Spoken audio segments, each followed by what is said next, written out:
예, 오늘 이 마가복음 6장 이 45절 이하의 말씀은 예수님께서 이 마가복음 6장 30절에서 44절까지 이 오병이어 보리떡 5개와 물고기 2마리를 갖고 이 5,000명, 장정만 5,000명을 먹이시는 놀라운 기적을 베푸신 직후에 이제 일어난 일입니다.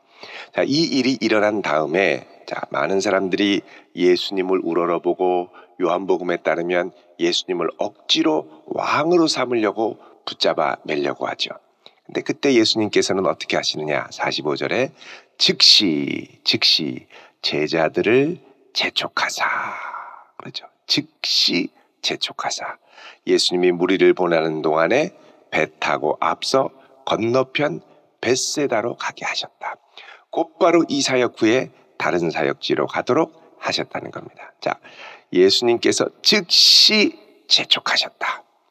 여러분, 제자들이 이 분위기와 기적, 처음 경험하는, 어떻게 보면 예수님께서 하늘에서 만나를 내리시는 하나님의 능력을 경험한 거거든요.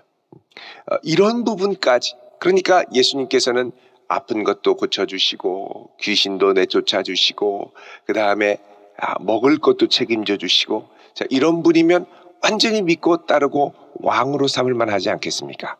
자, 이런 분위기 가운데 그러니까 제자들도 완전히 이 예수님의 사역에 뿅 갔을 때 예수님은 빨리 재촉해서 가요. 만약에 사람들이 왕이 되셔야 된다, 제자들한테 와서 이 왕이 되셔야 되지 않겠냐, 당신이 좀 말씀을 드려야 되지 않겠냐, 자, 이런 것들이 막 오면 제자들도 자기도 모르게 우쭐해져서 지금 예수님을 따라가는 이 길이 이렇게 헷갈릴 수 있습니다. 사람이 이렇게 마음이 바뀌고 변질되는 게 처음부터 변질될 생각을 갖고 바뀌는 게 아니죠. 하다 보면 중간에 자꾸 나도 모르게 이제 바뀌게 됩니다. 처음에는 예수님 어디든지 가는 대로 따라간다고 그랬고, 십자가 지시는 그 자리로 예수님이 간다고 말씀하시면서 너도 따르라고 그러고 간다고 그러고, 풍랑을 지나면서도 막 예수님 의지했더니 예수님이 오셔서 풍랑도 잠잠케 해주시고, 그래서 예수님을 어디든지 따라가리라 이랬다가 이제 왕 되는, 그러니까 예수님을 따라가다가 이제는 예수님을 내가 왕으로 만들고 싶은 마음, 이런 예수님이 되셔야 한다는 것. 그러니까 예수님을 그대로 받아들이고 순종하기보다는 내가 바라는 예수님으로 바꾸고 싶은 마음이 생긴다는 겁니다. 우리가 사실은 이런 마음을 우리의 일상 가운데도 많이 경험하죠. 우리 가정의 배우자와의 갈등이 있을 때 어떻게 합니까? 내가 원하는 배우자가 안 되는 것에 대해서 불만과 갈등이 생기죠. 우리 자녀들과의 갈등이 있을 때 어떻게 됩니까? 있는 모습 그대로 받아주고 하나님이 쓰시고 변화시켜 주기를 기대하기보다는 내가 바라는 모습으로 안 되니까 막 이 아이를 달달달 볶고 막 이렇게 되는 거죠. 그렇게 되다가 주님으로부터도 멀어질 수 있다는 겁니다. 주님으로부터도. 왜? 주님이 원하시는 방향은 이게 아닌데 내가 원하는 방향은 이게 다르거든요. 그러니까 막 몰고 가다 보니까 주일도 제껴버리고 주님 가까이 하는 것도 제껴버리고 여호와를 경외하는 것도 제껴버리고, 그 자꾸 막 바뀌는 거. 그 예수님께서 재촉을 하셨어요. 지금 여기에 정신 팔 게 아니라는 거죠. 지금 너희들은 나를 따르러 가야 되는데 내가 누군지를 좀 더 깊이 알고, 그리고 십자가 질 때까지 지금 하나님의 아들이라는 걸 예수님이 말씀하시지 않는데 진정한 하나님의 아들이 누구고 하나님의 아들을 따라간다는 게 뭔가를 확실히 알기까지 빨리 가라는 거예요. 즉시 배 타고 건너가라. 그러니까 제자들은 얼마나 아쉬움이 있겠습니까? 더 두고 가는데 예수님이 이 무리를 작별하신 후에 예수님은 뭐 하시냐? 46절에 어떻게 하십니까? 기도하러 산에 올라가셨어요. 예수님도 사람들 마음 듣고 얘기 듣고 왕이 돼야 되지 않느냐 그러고 막 이럴 때 우쭐하실 수 있죠. 근데 예수님도 어떻게 하세요? 기도하러 산으로 가세요. 예수님께는 제일 중요한 게 뭐냐? 아버지의 뜻을 순종하는 게 제일 중요했습니다. 그래서 여러분, 우리가 기도의 자리로 나아갈 이유가 여기 있습니다. 내가 달려가는 이 인생의 방향이 비껴가지 않도록. 여러분, 처음부터 끝까지 그 한 마음을 갖고 끝까지 가는 게 절대 쉽지 않습니다. 처음에는 주님을 위해서, 하나님의 영광을 위해서 그 자리에 가죠. 근데 가다 보면 그 안에 이미 아주 강력하게 고착화되어 있는 구조적인 죄, 구조적인 압력, 구조적인 방향. 이러면 내가 여기서 견디기가 참 어렵습니다. 왜요? 내가 막 저항하고 막 견디려고 하면 이 구조적으로 막 사람들이 막 함께 합세해서 누르거든요. 그럴 때는 어떻게 해야 되느냐? 홀로 기도하는 자리로 나가야 됩니다. 내가 홀로 가서 기도하지 않으면 절대 이 상황을 견뎌낼 수도 없고 이겨낼 수도 없고 자꾸 타협하게 되고 그럼 주저앉죠. 기도하러 가면 하나님의 뜻이 명료해집니다. 내 문제를 갖고 주 앞에 가면 하나님이 정말 기뻐하시는 게 명료해지죠. 거기에 하나님의 지혜를 구하고 주님의 능력을 구하고 그럼 용기 있게 행할 수 있는 힘도 주시고 지혜롭게 행할 수 있는 힘도 주시고 그래서 이거를 견뎌나 그러니까는 매 순간 기도의 산으로 가서 자꾸 주 앞에 아뢰면서 이거를 넘어가야죠. 넘어가지 않으면 어떻게 하냐면 내 머리만 작동합니다. 내 머리만 작동하면 요거를 어떻게 해야 될까 이 생각을 하거든요. 요거를 이렇게 할까 저렇게 할까 자꾸 머리를 쓰다 보면 타협하게 됩니다. 타협하다 보면 하나님의 능력이 나타날 이 여지가 안 생깁니다. 왜요? 다 내 통제 범위 안에 계산해서 나가기 때문에 그게 내가 머리만 쓰는 거거든요. 하나님이 개입하실 여지를 기대하며 나아가는 거. 그게 바로 기도의 자리로 나아가는 겁니다. 여러분 어디 있든지 간에 기도의 자리를 반드시 확보해서 하나님이 내 인생에 개입하시는 역사를 많이 맛볼 수 있기를 축원드립니다.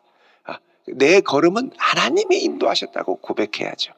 야, 내가 이렇게 해서 머리를 썼더니 그냥 들이밀었더니 열심히 공부했더니 이렇게 되더라. 이러면 하나님의 영광이 드러나질 않습니다.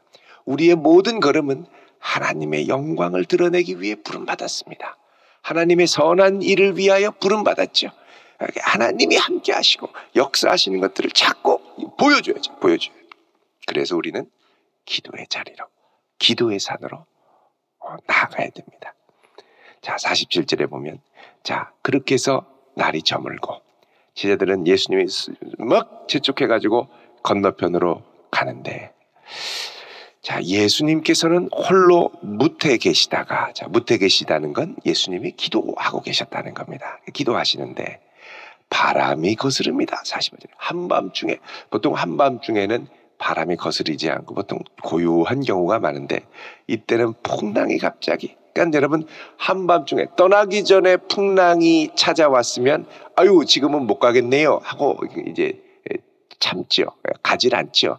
그런데 갈 때는 고요했는데 순종하고 가는 중에 또 풍랑이 나타나는 거예요. 그러니까 항상 어려울 때가 이겁니다. 주님이 가라고 그래서 갔는데 갈 때까지는 이 진입 장벽이 없었죠. 그냥 갔습니다. 근데 갔는데 중간에 풍랑이 치고 난리가 나는 거예요. 제자들이 48절에 힘겹게 노를 저었다 그럽니다. 나가야 되니까 살아야 되니까. 근데 이 힘겹게 노 젓는 것을 우리 주님이 어떻게 하셨다는 겁니까? 보셨다는 거죠. 보셨다. 그리고 밤 4경쯤 밤 4경이면 3시부터 6시 사이입니다. 밤 3시부터 6시 사이. 그러니까 제자들이 해 질 때쯤 오병이어 마치고 해 질 때쯤 배를 몰고 출발하면 보통 일경 끝이나 일경 끝 안에 아마 도착합니다. 2-3시간이면 저어서 가지요. 뭐 한 13km, 14km 뭐 이 정도 되는 거리니까 밤에 뭐 14, 15km면 우리가 보통 걸어서도 1시간 반 그 정도 되니까 배 타고 가면 뭐 많아야 뭐 한 2-3시간 정도 그 안에 가죠. 일경 조금 풍랑이 치고 하면 2경 안에 도착하는데 이게 4경이 되도록 넘어가지 않았다.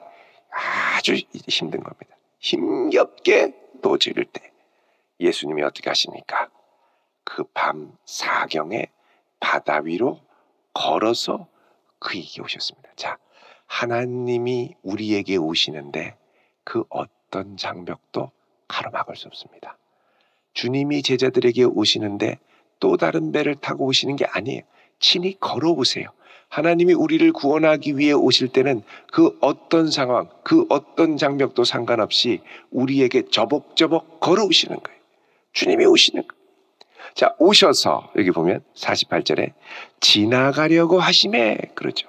자, 지나간다라는 게 구약 성경에 보면 하나님께서 시내산에서 모세에게 임재하실 때 내가 너 앞을 지나갈 텐데 네가 나를 친히 보면 견딜 수 없으니까 넌 내 뒷모습만 보겠다. 그리고 딱 손으로 가리시고 지나가시죠. 그때 지나가신다 하는 표현이 바로 이 표현입니다. 지나가신다. 지나가신다. 그래서 하나님께서 지나가시는 그 구원의 역사에 제자들이 이걸 보고 화들짝 놀라죠. 주님이 임재하시는 놀라운 임재로 오시는 거예요. 근데 제자들은 이런 주님을 맞이할 준비가 되지 않았습니다. 고난 가운데 찾아오시는 주님을 우리가 늘 맞이하는 게 아닙니다.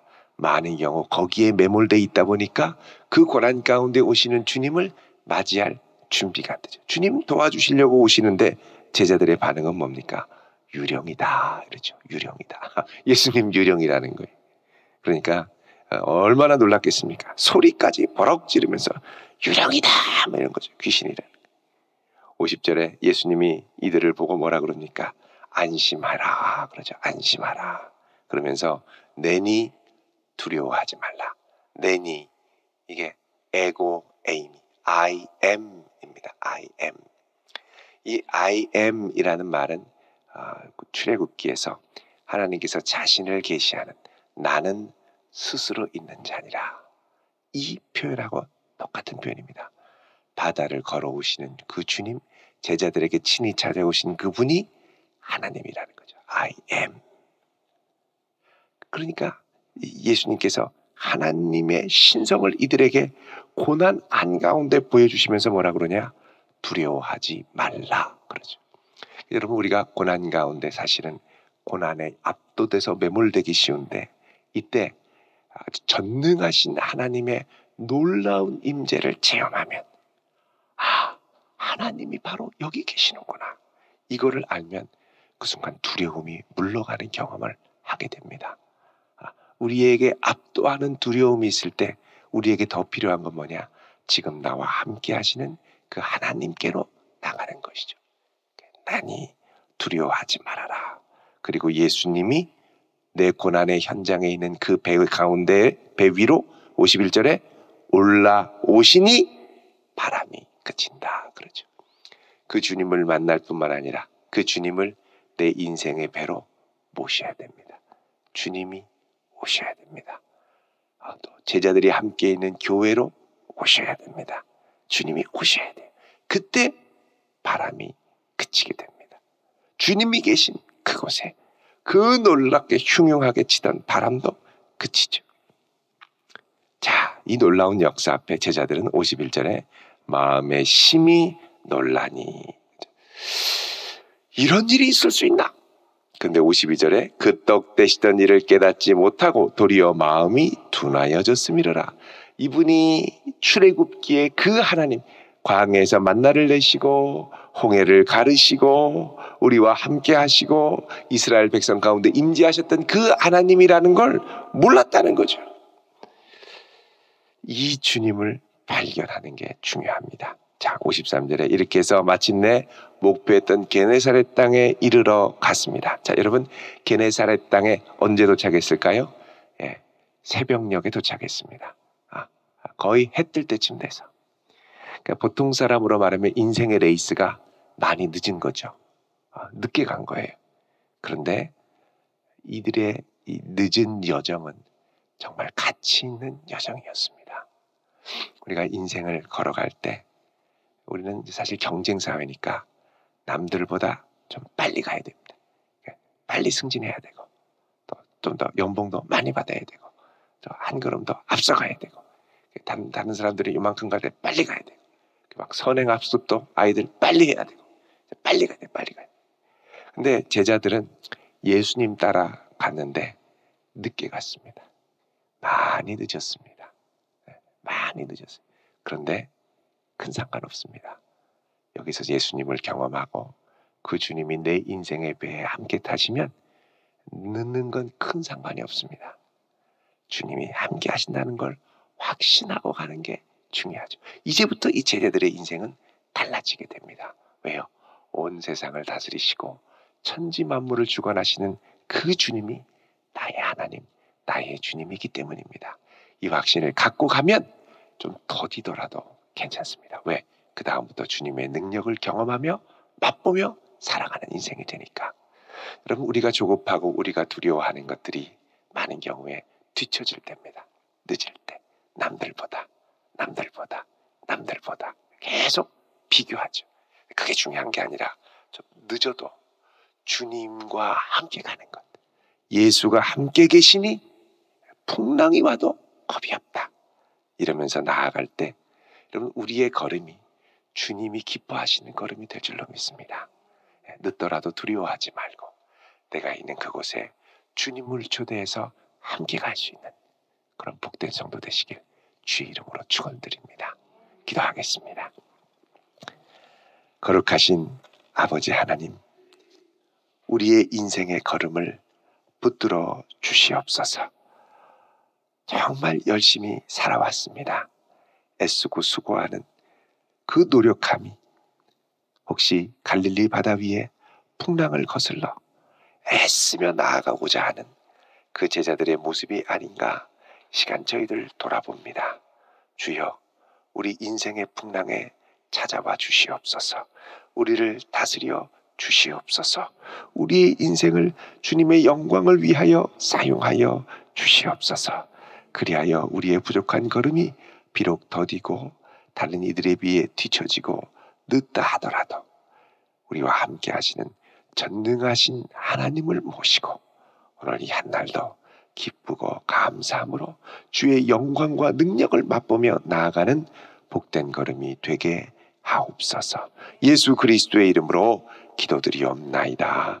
아멘.